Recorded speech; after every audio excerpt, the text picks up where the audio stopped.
Thank you all for being here today, especially for those of you who were celebrating with us last night, who are here with us this morning to hear wonderful stories shared by many of Rick's friends, and Rebecca Dobkins, who's been such an important curator in Rick's career.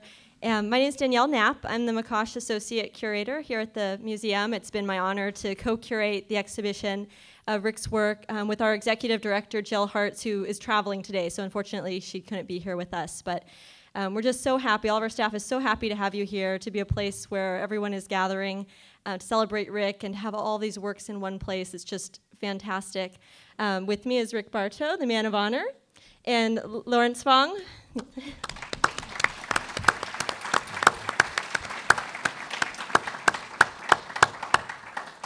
And Larry is our retired curator of American and regional art who worked here for a long time, was so important in helping shape this collection, and so we're so happy that he was able to come and be part of this project and contribute an essay in the catalog. So we're looking forward to talking about, you get to talk.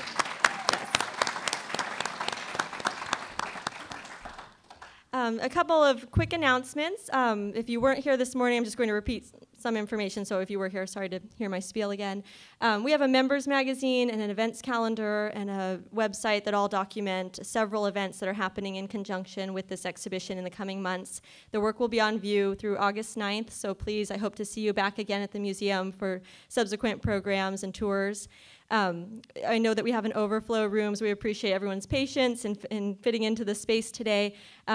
This morning we gathered cards from many of the attendees who were at the first panel, and I think they're passing out cards in the overflow room now too. So if you have questions for Rick, we certainly won't have time to get to every question that everyone has for him, but we'll gather the cards, go through what we're able to during this panel. If you have anything you want him to know, we can make those cards available to him. And there's a comment book in the gallery too, so please, if you're in the gallery and you're moved to share your response to his work, share your own stories, please write them there too, so that we can give him a record of how all of our visitors have felt being surrounded by his art. And just a couple of other acknowledgements. Rebecca stole my thunder this morning in thanking Charles Froelich. But I'm glad she did. He deserves recognition twice. And Wilder Schmaltz and Rebecca Rockham is back there, the gallery staff from the Froelich Gallery. The hundreds of times their phone rang, and I don't know if you have caller ID and you knew it was me calling with more questions and more requests, they kept answering our calls. So we really appreciate everything you did with making this actually happen in the museum. And also in our room is Mika Boyd. Is she back there? So I wanted to acknowledge Mika because she runs the print studio in the Architecture and Allied Arts Department, phenomenal printmaker, and she's been working with Rick on a special project. They'll be producing a series of new prints, several of which will be on view in our artist project space in the fall as a result of this collaboration where students are getting to observe Rick's work and talk with him. He had a great Q&A session earlier this week with students who are BFA and MFA students in printmaking. So we're just really excited that while he's here putting up with all of our questions and us telling him what time to arrive for events, that we've been able to carve out time where he can do what he loves. He's getting to make art. He got to play music last night, so hopefully that's a little reward for us parading you around at event after event. But we're so glad you've agreed to it. So we should get started. And I think this morning I was so inspired listening to the stories that Lillian and James and Frank and Say shared and Rebecca shared about Rick that I wanted to start with my own storytelling briefly. And Rick may be bored during this because he's heard me tell the story a couple of times already to him. But I just wanted to describe my first interaction with Rick's art. So about 8 years ago when I was living in Spokane, Washington and had recently graduated college and was considering graduate schools, I came to visit Eugene, Oregon for the first time, considering coming to the master's program here, and I came to see this museum for the first time. I sat in on a class where Larry was a featured speaker, so that was my first introduction to Larry in the audience, hearing him talk about this museum. But my husband and I were touring the galleries, and we went through our Schnitzer Gallery of American and Regional Art and just stopped in our tracks because we saw the work Bear Coming on view. It's on view upstairs. It's a very large work. It has its own wall. You can't miss it. At the time, it was not framed. We have it framed for this show. The show's traveling to 4 other venues, so for the safety of the art, we had to put some frames on some works that I think really benefit from being unframed. But you know, we're museum professionals, we do what we have to do. But I had the luxury of seeing it on the wall, clipped up, just the edges of the paper visible, and this amazing figure with the spear. And my husband and I just looked at it and we thought, who is this? Who did this work? And we were reading the label and just having this, there was no one else in the gallery, we were having this great reaction with the work. And I know that that was the first time I had seen your work, even though being from Spokane, your work is well represented in Spokane, but I'd never seen it before. And I know that because had I seen it before, encountered it in another space, that would be my first memory of Rick's work. I'm confident that the first time I saw it is memorable enough that I know that work was the first one I ever saw. And so about 6 years later, I got to meet Rick, which was a great honor. And now to be sitting here doing this project, talking about this work 8 years later is awesome. So thank you. So please go look at that work. And I know many of you are familiar with Rick's work. I know many collectors and friends of his are here. But if you're someone who doesn't have a prior experience with his work, I'm so happy that it's at this where you can see so much. You can see the new work. This is wonderful. So if you're new to his work, thank you. We really value you being here too. I just have a brief story, and it's probably my most recent visit with Charles to Newport to visit Rick. And walking into Rick's home, and he stores his prints in the basement there. It's like, it's awesome, and it's intimidating, and it's like entering the mind of a raven. I mean, it's mystical, it's magical, it's bewildering, and it's full of what you consider home. And so you're completely caught off guard because all these emotions kind of spring up, and you know, and it's because what this man creates and what this man does with his life is like a wellspring. It's a source. And maybe spending 2 hours talking to Rick and Charles and going through your prints in the drawers, I went outside, and from the basement door outside overlooks this beautiful park in Newport, Nye Beach, and there are all these little children with the Montessori school, and they're playing their playground, which Rick, you experience daily. And I said, Rick, what's going on? And it's the most beautiful, descriptive, lyrical kind of scenery that captures me, which Rick sees every day. And he says, oh, those are my lemon drop kids. And I said, lemon drop kids.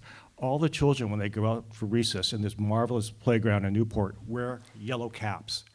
And you just see these little lemon heads scooting about. And then we go back in to another immersion into the life and the mystery of Rick Bartow. And it is one of the most fulfilling, in every moment with Rick is fulfilling, but that's the most recent.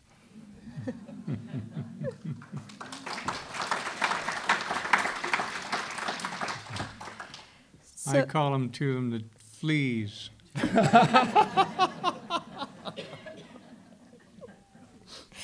So the title of the show, Things You Know But Cannot Explain, was taken from the title of one of the earliest works on the show, one of the early drawings from 1979.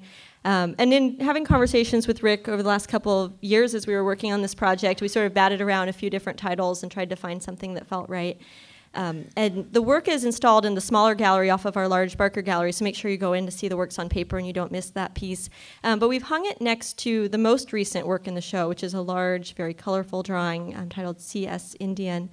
And that we thought how wonderful those two sort of bookend one another, that they're faces, that they're drawings, that works on paper. And I think what we were drawn to about the title of that work is this idea, and the way that Rick has explained it, this idea of the intuition and what you can't explain. Where does the mark reside before it comes out on the paper? And so I'm wondering if, to start with, you might be able to talk a little bit about the intuitive process and the inspiration and the spirit or the muse or whatever words you might use to describe what it is that makes the art come forward. My old friend and mentor, Drake Decknatel, who's now gone on to the next job, we used to talk about that, and now I got back into it again, the question of a very learned person was talking a month or two back about the origin of our imagination. Wow. I love things like that. Mm-hmm. But I was always told a long time ago that there would be more questions than answers. and I like that. It alludes to the mystery. And if it wasn't the mystery, it wouldn't be a mystery. So I love the mystery. And I love crazy questions like, where's the origin of originality, of where our imagination sprang from. And it was showed illustrations some 100,000 years before that an artist had fashioned a brush out of a bone, an animal bone, and animal hair to make the brush. And the palette was made out of an abalone string shell, and red ochre, charcoal, and I forget what the white, maybe burnt shell or something. But at the same area, they found something like 42 little shells that had been drilled, and they were laid out waiting for a string to make a necklace out of it. Way, way, way, way, way back. It's wonderful to think that we are part of that family. That it's so an honor that we are part of that family that learned to fashion a brush out of a bone and hair and began working, not unlike that we're doing now. And if I could get out of here, I could go home and do that too. So we're going to help do that today. Rick, your mark making has helped you deal with love, loss, pain, experiences in everyday life, but in this case, an extraordinary man. You've talked about music being your medicine. Or you say helps you heal. Your music is your medicine. It helps you heal. Today, yesterday, in the past, I've heard people refer to you as uncle. I've heard people refer to you as, and yourself, the old man. I think today I would consider, and I hope those of you amongst us who know Rick would consider you an elder. And how in the past you've looked at your art making to heal yourself, you've become a healer. How has the whole of your life prepared you for that role?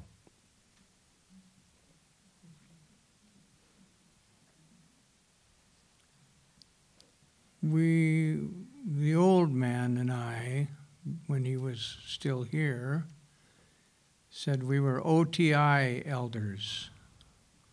You know, we were learning how. OTI. I can't tell you what it means, but it means something. On-the-job training. OTI. And so when everybody else came along, the old man would defer to them and step back. Sometimes in humorous ways, I learned to stand back, and other times that I think that was his way, but it's not my way. And in his leaving, he told me how I was to do what I was supposed to do, and admonished never to hurt, not burn people with the sweat ceremonies, because most of the people we come in touch have been hurt, and we've been hurt enough, and we don't need to be further hurt to get anything right. We need to have our dis-ease removed.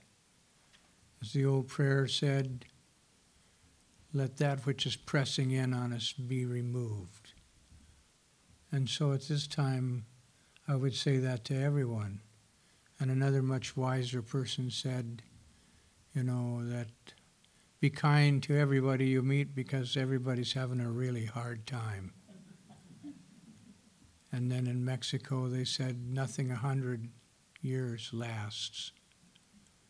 So being old has joys, and it can be a pain in the butt.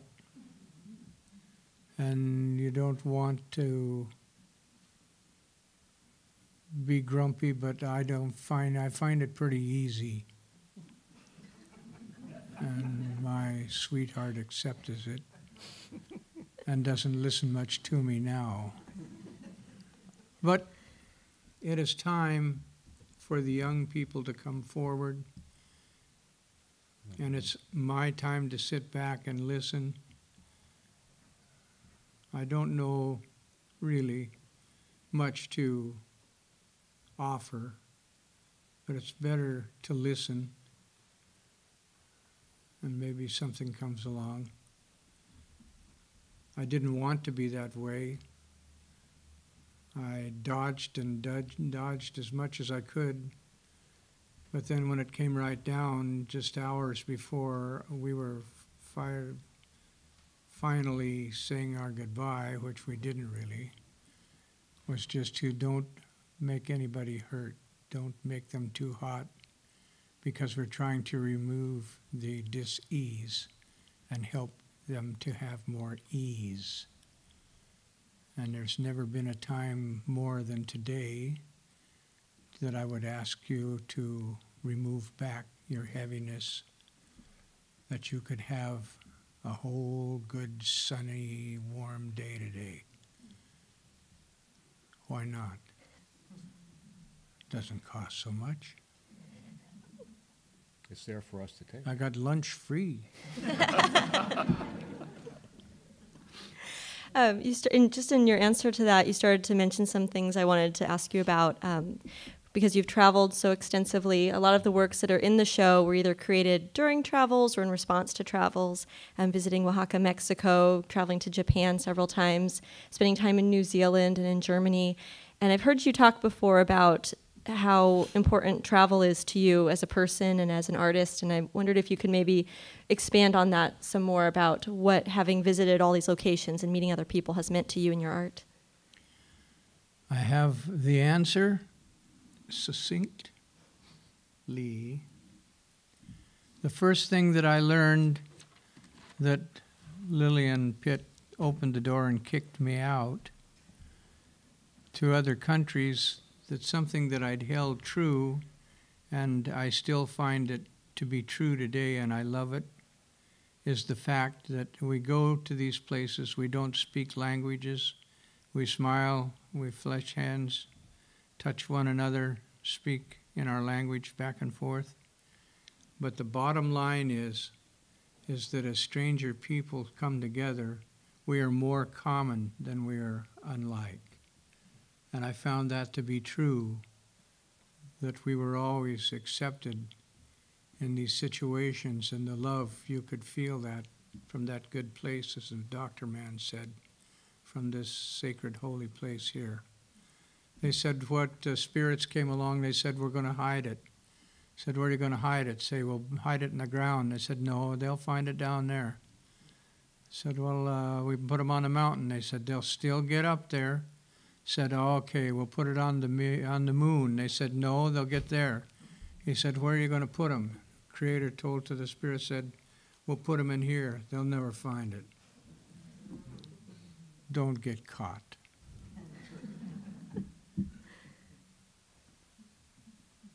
Good enough. It's very good. Are we done now? Got a few more. Just a few more questions, Rick. Oh, we got some questions.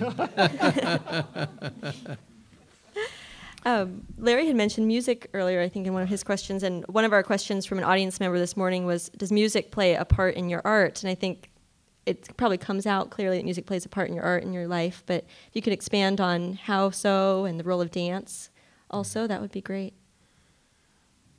Music, it's just another extension of expression. I know that they found way back, hundreds of years back, they found a bone that made a flute. So, you know,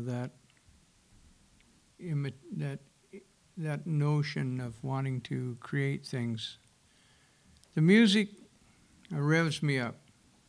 Before it used to blast away, you know, but I was half deaf anyway. So ZZ Top and jazz, you name it, whatever, lots of different musics. We have hundreds of CDs in the studio there now.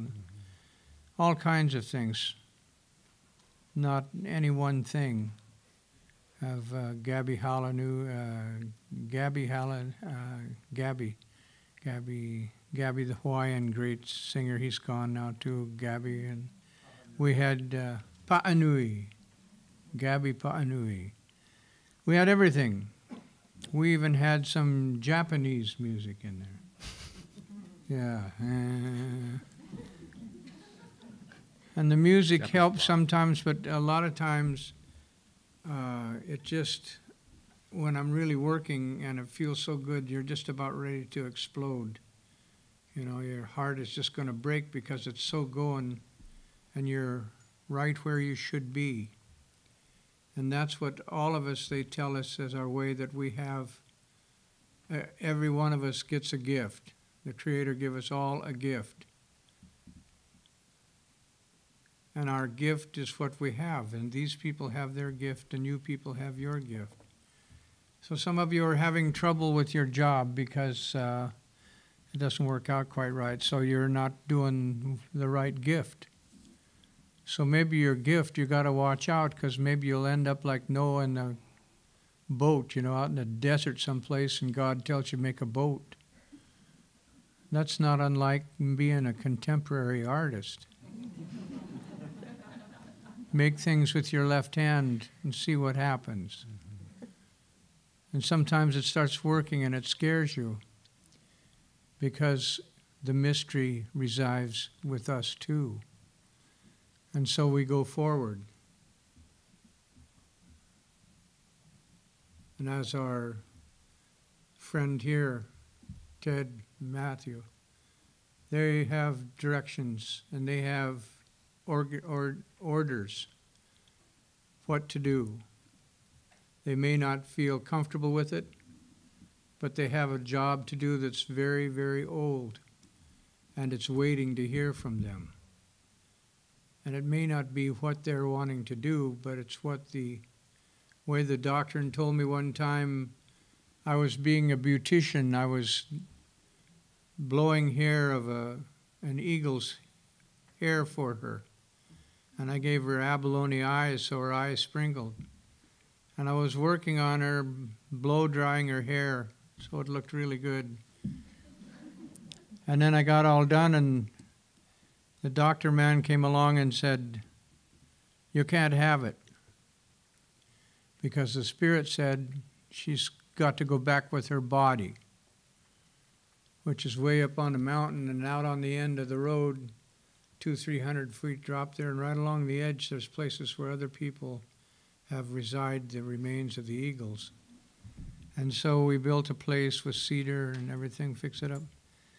So the old man was really upset because he really liked that head and was going to use it in ceremony. But he said no. So then he asked me, he said, "What do you think?" And I said, "Well, there's nothing to think about it. We have to take it back." He said, "But it said, but I want that." I said, "Well, it's not ours to choose. Somebody comes along and tells us what to do, then that's what we got to do. We got to do it." So we're back to the elder again. Somebody's got to do it, and it's not always fun. So you got the hair fixed up, but you were fixing up for a funeral. And so about half night, we got up to the top of the hill again, come out on the end, sang praise, take it out, remove the cedars back, reunite the body with the head, put them all back together, put everything together, fresh medicines, more prayers, and then drive back down. And it was a quiet ride. The old man, we could go 2, 3, 4 hours and never say 2 words, That's the way it was. But he was still pretty perturbed about me knuckle under and saying, "Okay, we can't have it."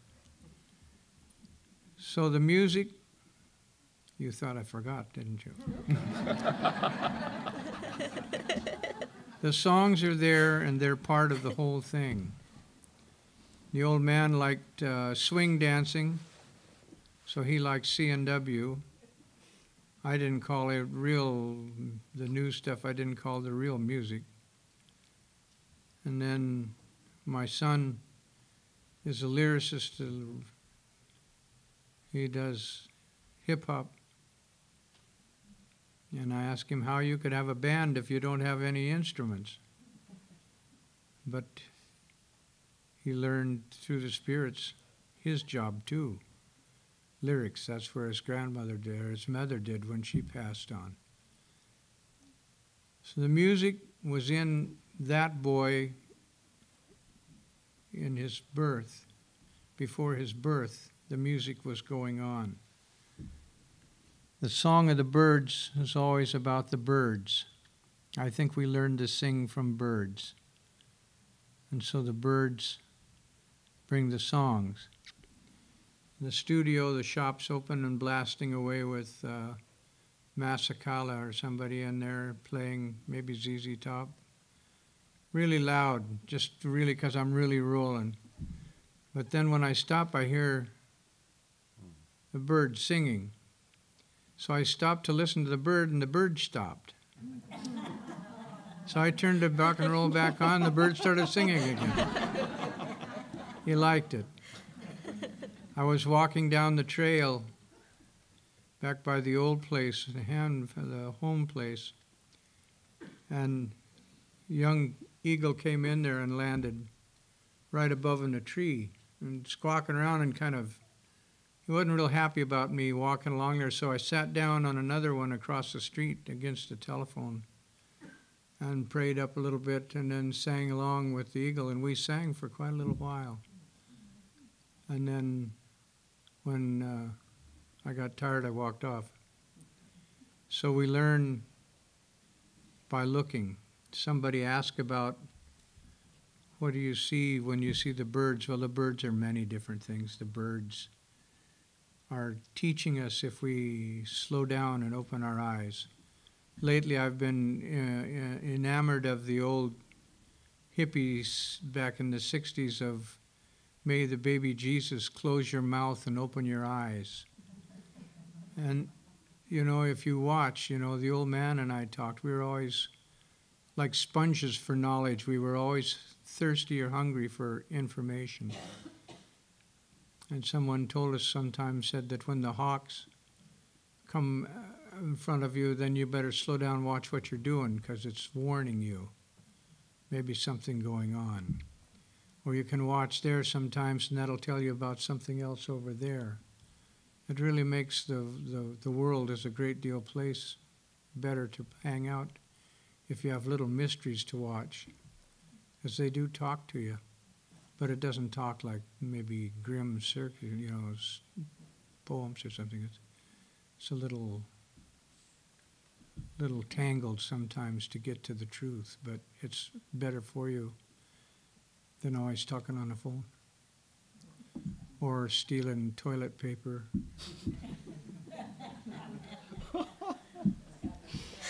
That's another Some story. people have another story, yeah. Maybe we've run out now. Rick, I want to ask you about your work with wood and sculpture and carving, and in the exhibition My Eye, which Rebecca curated, you spoke to working with wood and not only have an intuitive approach to it, and with authenticity, but that there's this concept of wood speaking. And could you elaborate on wood speaking as you're carving? There's a couple of good stories that I use because I think they are really good stories. They're not mine, but I think they really sum it up. And that was an 80-some-year-old man in Maine, I think he was someplace, or Virginia, I don't know, east side. Old man, he'd been many decades carving decoys. And a fancy person asked him, how do you create a decoy? And he said, you take a piece of block about that big and remove everything, doesn't look like a duck.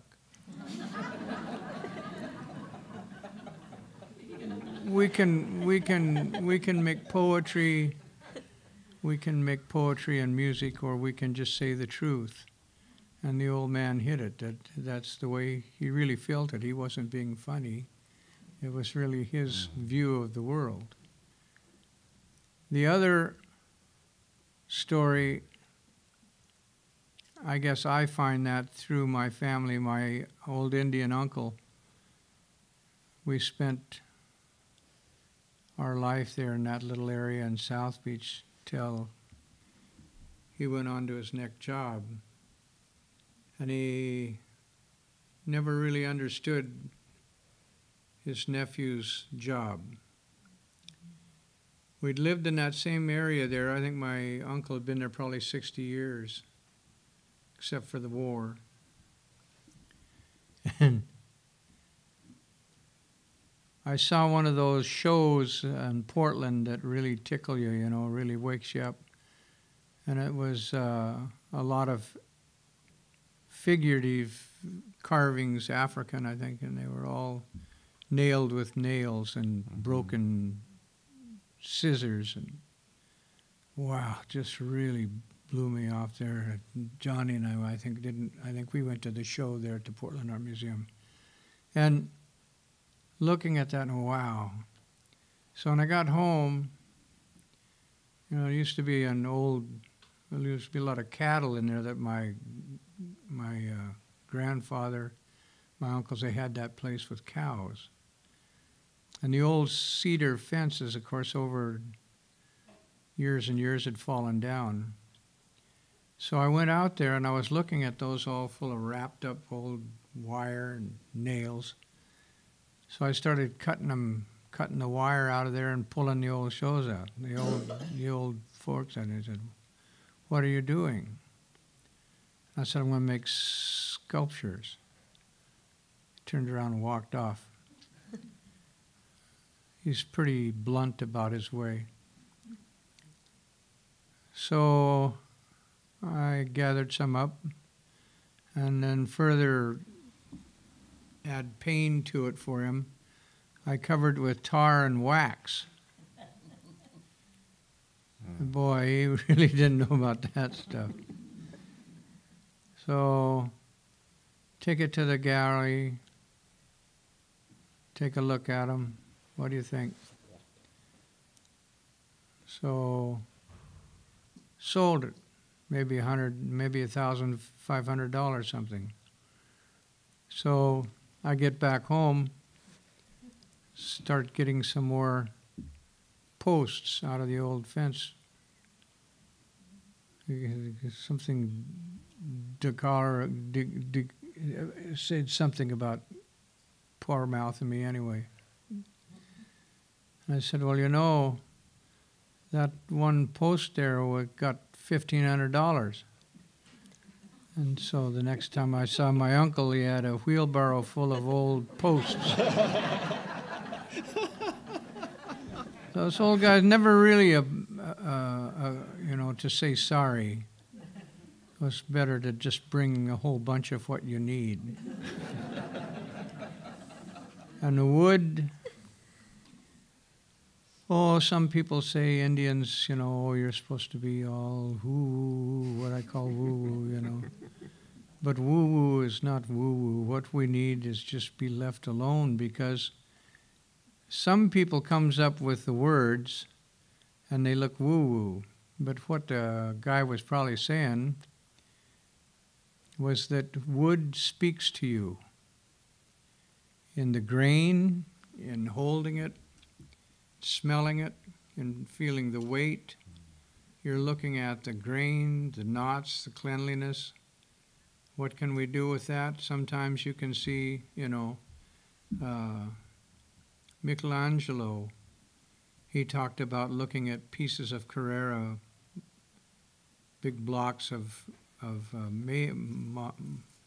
Marble. marble, and he would see things in there that were in there. And that, I think also, as far as we go woo-woo with that, is to say, is that not the Spirit speaking to you?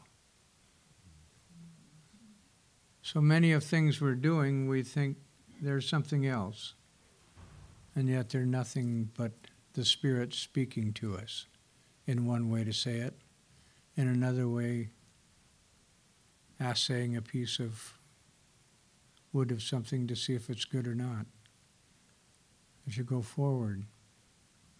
Then when you start and you get into it, and you want to really win with it, well, then you maybe begin a little prayer or concentration your mind, as the old Maori elder buddy of mine, John Bevan Ford, would say, to concentrate his mind on his work.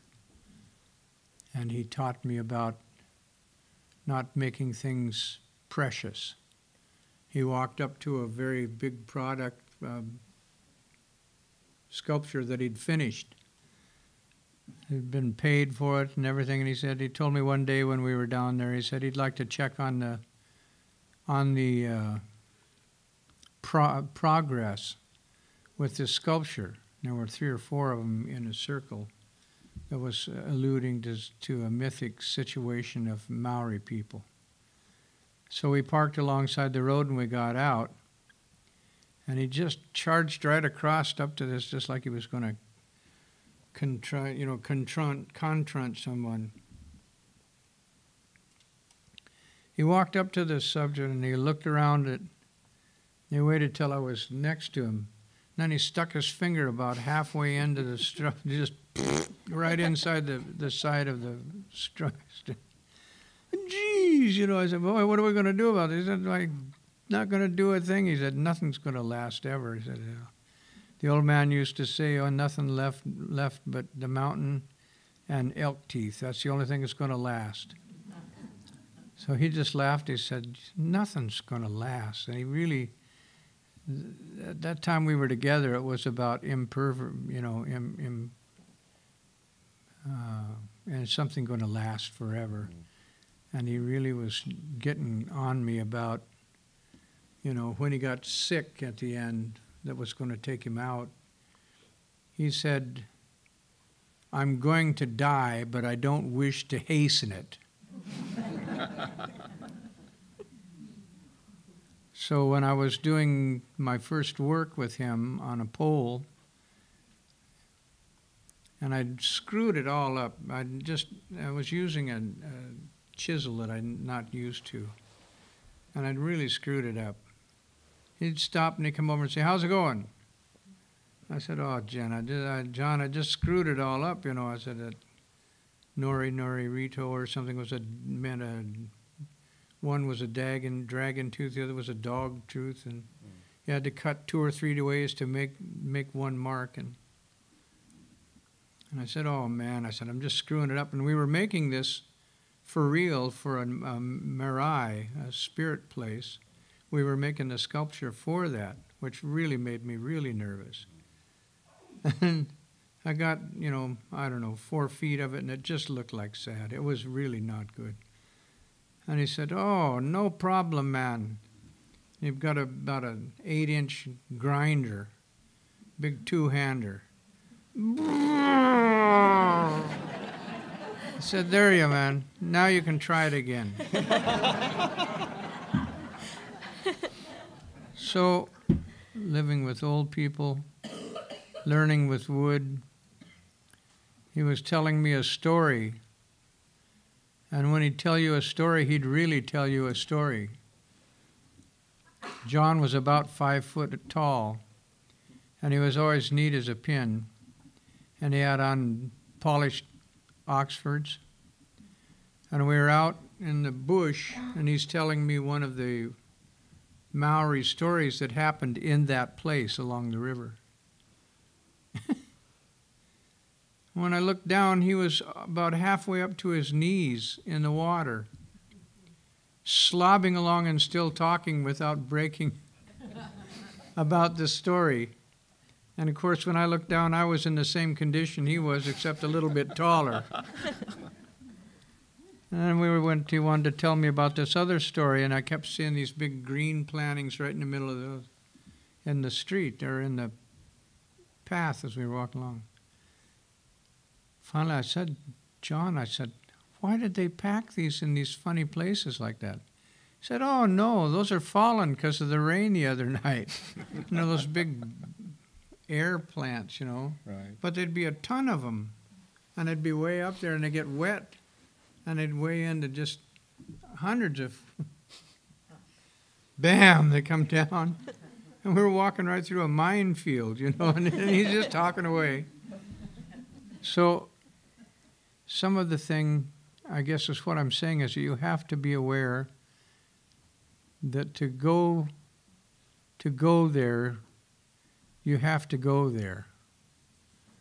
And one from Japan, I learned that you're walking a wonderful path, and you come to the path and there's a big rock sitting there. And the rock says, if you cross the rock, then you must participate. But there's nothing wrong if you turn around and go back when you came. We have ceremonies when we offer things of importance. We were taught people would bring, say, eagle feather with their prayers coming to you. And they would come to you and they'd say, we want to give you this. And they would offer to you, and you reach out, but they would take it back. And then they would say again, this is for you, only for you. And when they reach out, you take it back. And you tell them the third time, same thing, and you take it back. Because you see, the recipient is given the task to think, can I handle the responsibility of accepting such a gift of whatever it is?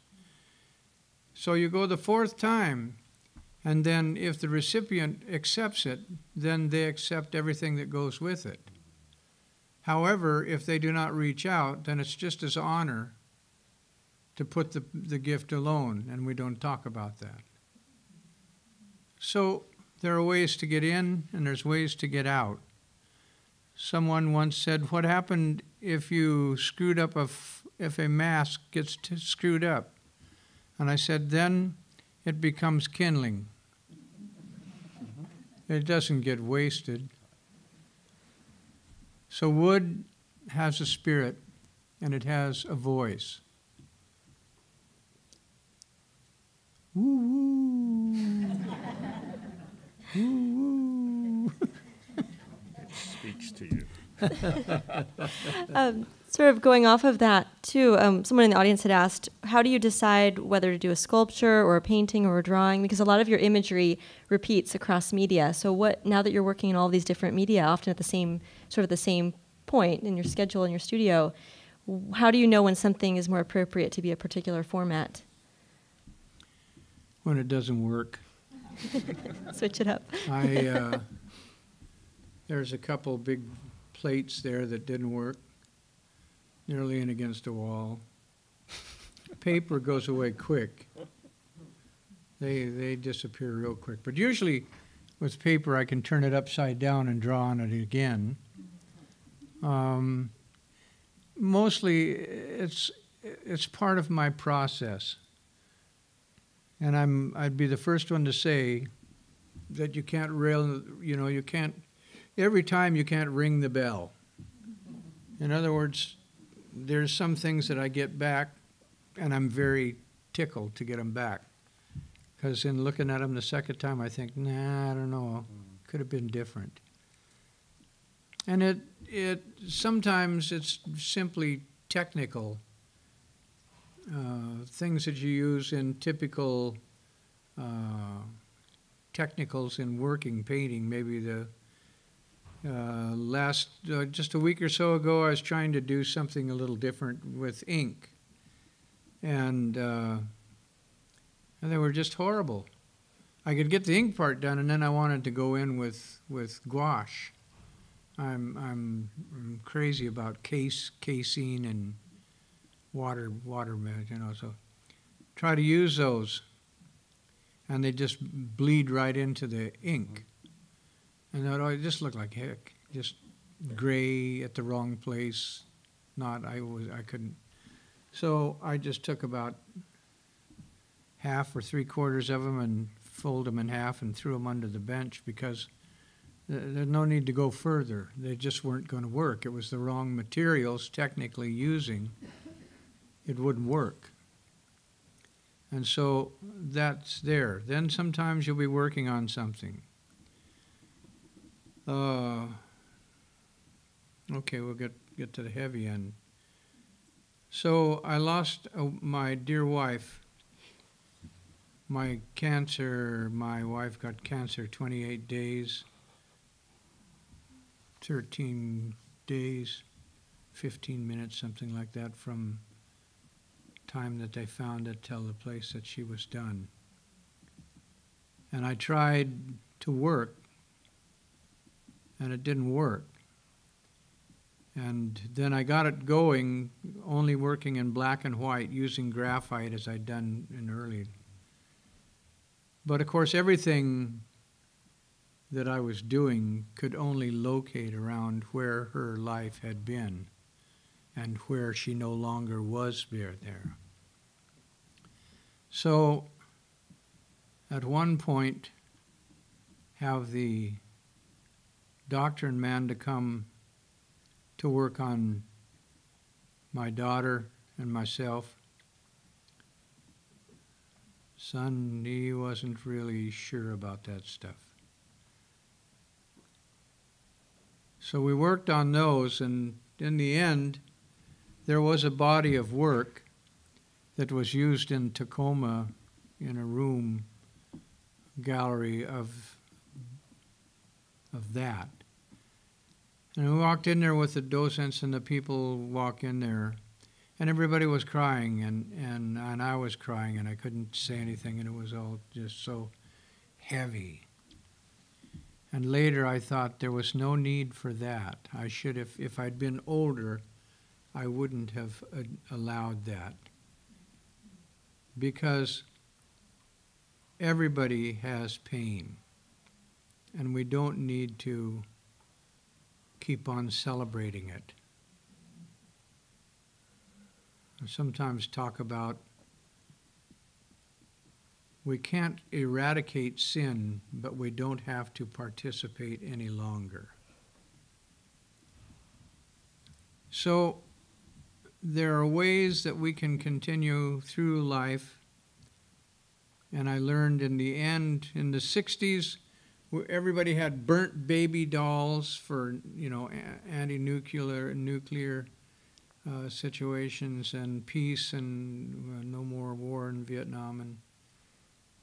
But I think now I'd rather look at a good floral that shows the possibility. The old guys, used to show florals and still lifes that symbolic, talking about different life. Dead flowers could allude to the past of somebody or something terrible. It's much easier on a person. And so over time, we're heading towards an area here, unbeknownst to them, is that as I'm getting older, Kay Walking said, and I talked when we got together here last, a couple of years back anyway, she said, we're losing our teeth. We're drawing more color. We're coloring bigger, areas and things and more soft, beautiful colors. And we're not doing so much angry, so much hatred, so much trauma. We've come into another area in our lifetime that it's okay for us to just be okay. We don't have to fight. any longer. Let the young people figure out what they need out of that, because it may not be what we needed at that time. We know what's right and we know what's wrong. We don't have to teach that. It's their way of figuring out how to show young people how it's right and wrong, I think. And I think that getting old is going to cause some problems. I don't like having eye disease. I didn't like having strokes. I didn't like not being able to talk. I don't like being, with having none of my 50 years of lyrics wiped out in a second. But you know what? I'm alive. And I still am thinking. And I am still part of that 100,000-year-old artist that fashioned a bone into a paintbrush. And we're still using red ochre. And we, Ted and Mark here, or Matt and I, Matthew, we are part of the abalone people, because in that 100,000 years, one of those artists was using an abalone shell for a palette. We belong, and we all belong together.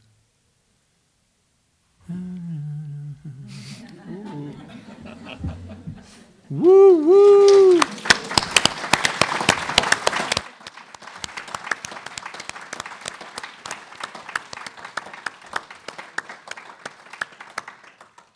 I don't think we could have come up with a better sort of ending point to close this part of the conversation. I do want to mention that there are probably about 15 to 20 works that are on view upstairs that are works that Rick created since the most recent stroke in August 2013, at which point Jill and I were already in conversations with Charles and Rick about wanting to do a large show here.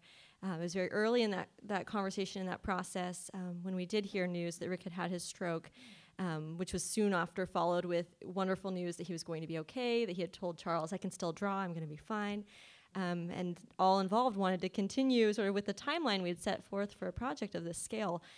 So when you're in the gallery and you're looking at works from 2013, 2014, if you're at Charles' gallery and see the work he continues to create at just an impressive, very quick speed, it's amazing to think about how this new work, we had no idea was going to be the kind of material that was in a show like this. So it's been amazing to see this recovery, to see how art has played a role in that recovery, and then to be able to share that work with the audiences now who are coming together to celebrate 40 years of your work. So thank you, and I hope everyone enjoys the show and comes back throughout the summer, and I'm always here if there are questions. We really appreciate your time. Thank you so much.